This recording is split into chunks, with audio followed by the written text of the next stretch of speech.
Assalamu alaikum, hurmatlı mekendештер, кадырлуу кыргызстандыктар, арбаңыздар, амансыздар, тынчтарбы? Hurmatlı mekендештер, бүгүнкү күндө биз Ак ниет аманат коомдук кайрымдуулук фонду жакшы билесиздер. Биз бир эле Кыргызстан жергесиндеги мекендештер менен гана эмес, дүйнөнүн булуң бурчуна кезип кеткен биздин мекендештер менен тыгыз иш алып барып келебиз. Фондубуздун түптөлгөнүнө бир 10 жылга жакын болгон болсо, негизги бул айдан ачык айтайын, негизги инвесторлор дейбизби, негизги колдоочулар дейбизби, сыртта жүргөн биздин меценаттар десек адашпайбыз, биздин мекендештерибиз.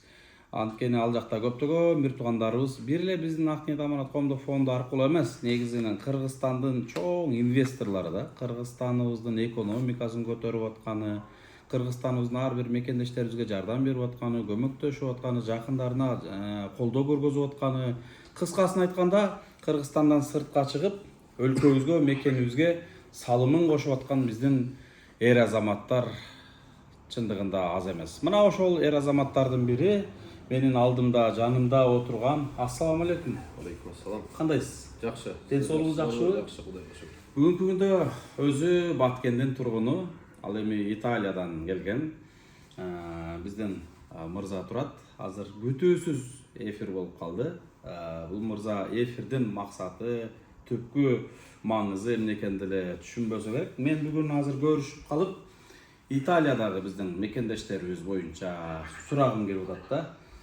Аты жөнүңүздү толук тааныштырып кетсеңиз биринчиден. Кайсыл жактан болосуз? Италияда канчадан бери жашайсыз? Толук аты жөнүңүздү.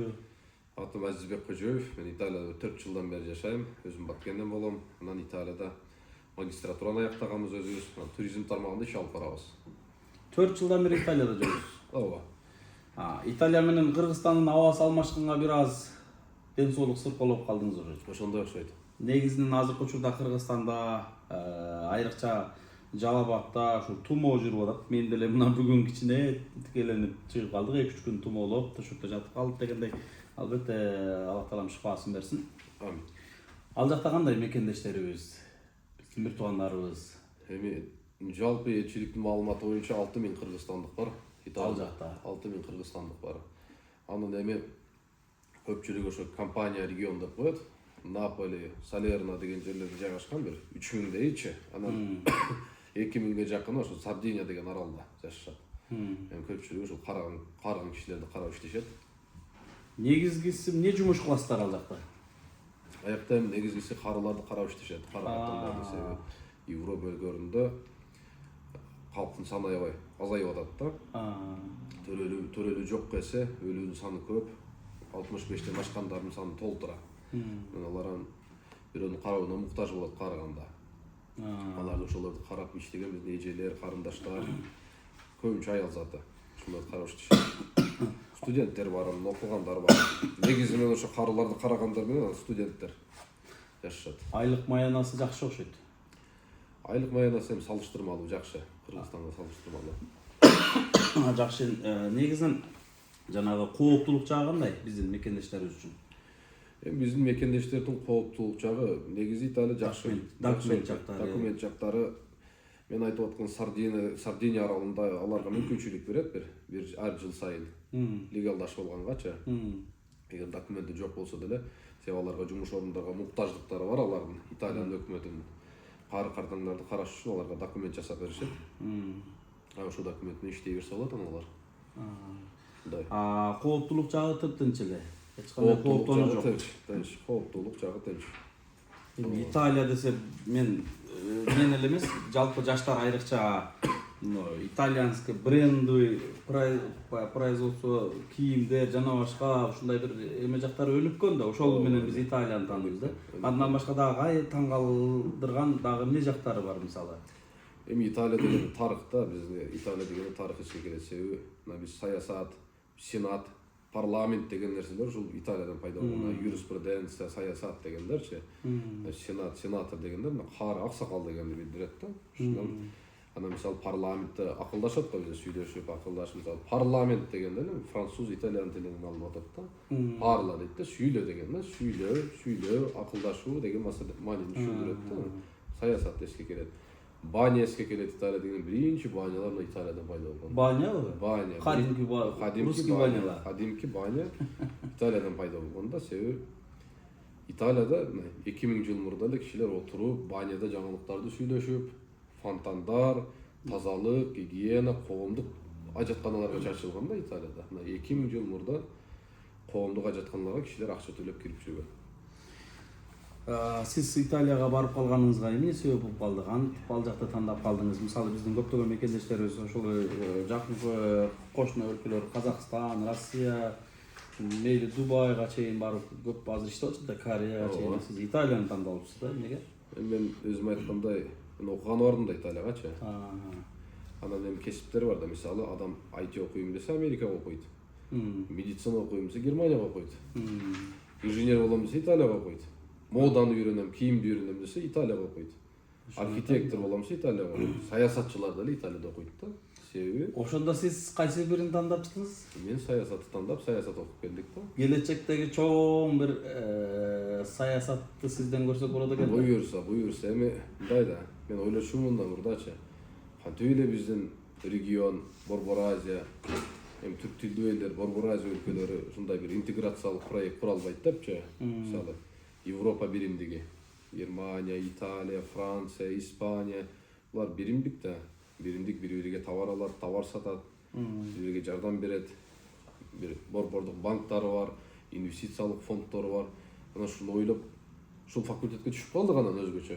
Евро биримдикти окуткан. Евро биримдик тууралуу бүт нерсени окуп келдик. Ал кантип негизделген, сыры эмнеде, алардын жашоосун ичинен көрүп, таанып, билип, окуп дегендей тажрыйбаны алып, анан ошол эми мүдөбүз эле ошол. Жөн эле бул жашоодон өтүп кетпей, элге, жерге, мамлекетке, коомго кызмат кылсак, адам канткенде бактылуу болот.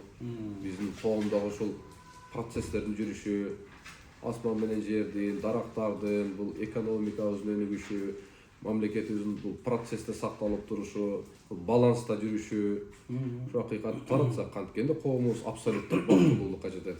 Канткенде биздин балдарыбыз, кыздарыбыз, жаштарыбыз бирөөнүн көзүнө карабай, муктаж болбой, жакшы жашоого ээ болот деп анан тажрыйбаны алдык буюрса эми. Өзүңүз канча жаштасыз? Өзүм эми жашым кысыр бойдон кала берсин. Себеби кыргыздарда башкача бир ой пикир бар. Мындай жашка карап мамиле кылган. Жашыбыз кысыр бойдон кала берсин. Маанилүү болгону жаш эмес, маанилүү болгону ким жакшы ишти кылып аткан эмес. Маанилүү болгону ошол коомубуздун, Кыргызстаныбыздын ийгиликке жетүүсү, бактылуу жашоону жашоосу. Маанилүү болгону ушул. Эң сонун сөздөрдү айтып кеттиңиз. Негизинен мына келечектеги максат кайра Кыргызстанга келип, мекенге салым кошуу экен буюрса. Канча жылдарда кайра келип каласыздар буюрса?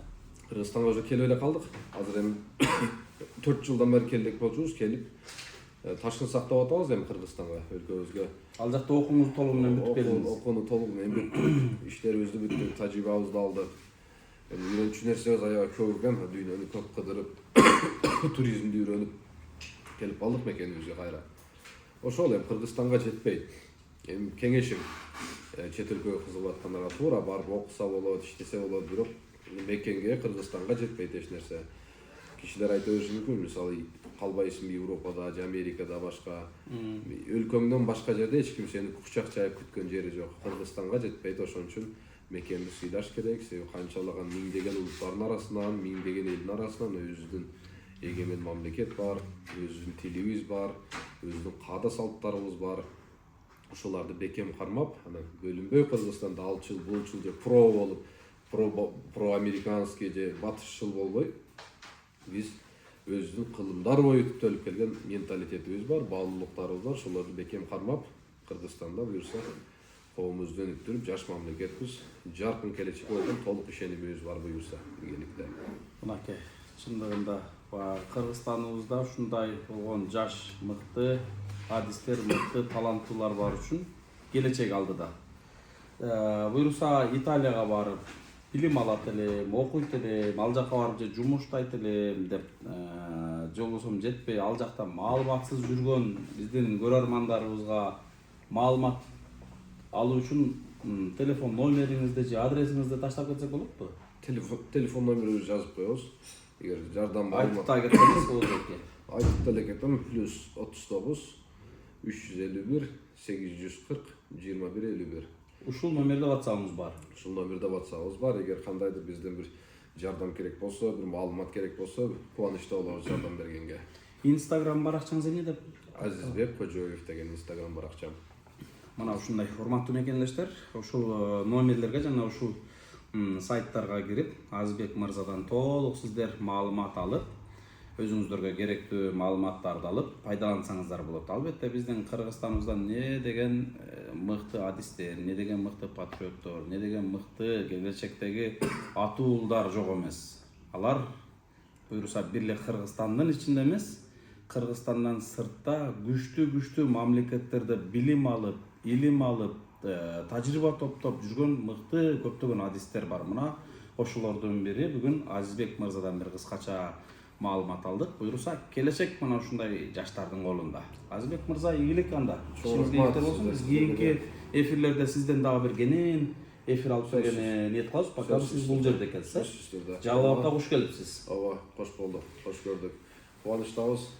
Мамлекетибиз, элибиз, жерибиз ар дайым ынтымакта, бекемдикте, биримдикте болсун. Эгемендүүлүгүбүз түбөлүктүү болсун. Айтканыңыз келсин. Рахмат мырзага. Салам алейкум.